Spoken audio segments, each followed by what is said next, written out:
Hi, this is Niels on Dynasty. No, that's Niels on Dynasty. No, it's the Brothers Grimm. Oh, Love Bunny wants a belly rub right before the video starts. This is going to be hard for some people to. Oh, hold on, wait. This is Niels on Dynasty. Please like, share, and subscribe. Be kind, helpful, and grateful, because it's better than being a jerk. And buy some silver and some platinum.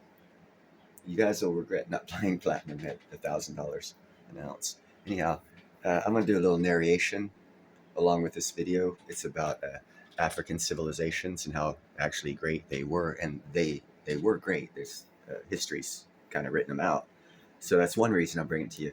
But I'm going to narrate a little something in between to add context to whom is to blame, and I will get to that. And here is the video.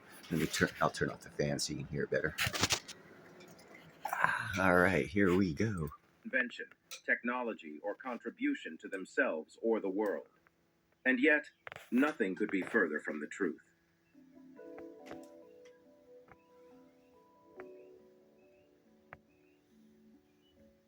There are countless examples of such empires, and Ibrahim Njoya, affectionately called Njoya the Great, is yet another example that you will not hear about in history books. Njoya, who ruled from 1886 to his death in 1933, was the 17th Mfon in a dynasty that traced its origins back 6 centuries. Okay, they traced their dynasty back 6 centuries, and just listen to how wealthy and powerful he was. At the end of the 19th century, the Sultan Ibrahim Njoya was an esteemed sovereign of very high intellectual and innovative zeal. Descendant of a dynasty that went back to the 13th century, King Njoya the Great Went back to the 13th century, but what they won't tell you, brought fulgurant economic development to his kingdom. You see, King Njoya was one of the many African rulers who knew that knowledge was essential to the growth of his people, and he used every means necessary to elevate his people.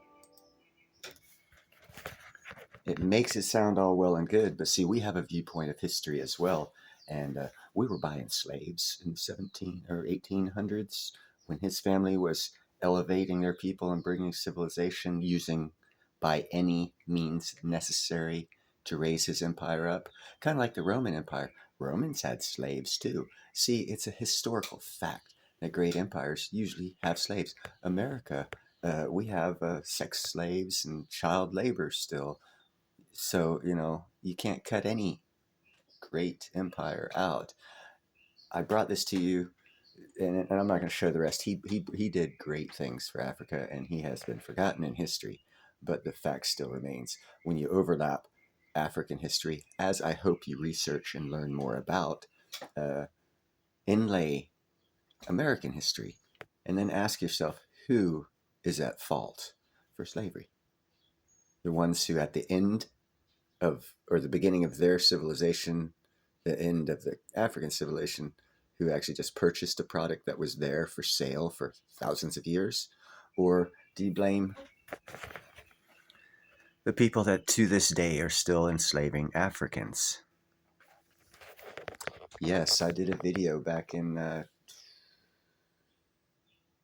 2021 or 2020 about in Libya. ISIS had control of Libya, and they had open slave markets in Libya in like 2019 or 2020, where you could buy an African slave for $100.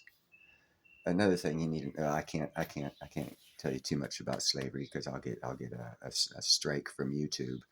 But this is just history, folks.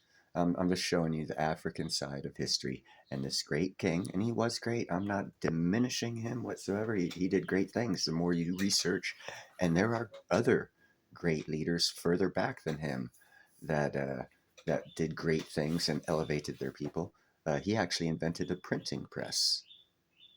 That's amazing. I mean, they've got some great achievements, uh, but you can't go hailing their greatness without realizing we are not their fault.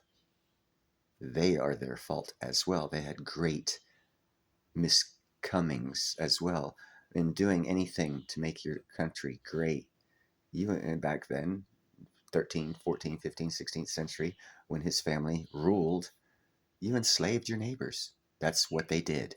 That's what they do to this day. Learn about African history. They've got a lot of great things, but they've got a lot of flaws. Apparently, in the world political scene or evolutionary scene or economic scene or whatever historical scene, they lost their greatness because apparently they lost their way. So that would tell me that their systems were outmatched by better systems and empires, and that also happens in history. Again, coming back to the Romans, going to the Greeks, going back to a guy before this gentleman, an African king from the Empire of Kush, I believe it was, supposedly the richest man that ever existed, settled in Timbuktu. And there's a lot of history in Timbuktu in Africa. But I mean, it's for thousands of years, Africa's had great leaders. Just research the history and put it together with our history, and you'll have a more fuller view of actual history and not skewed by our school system. You guys have a nice day.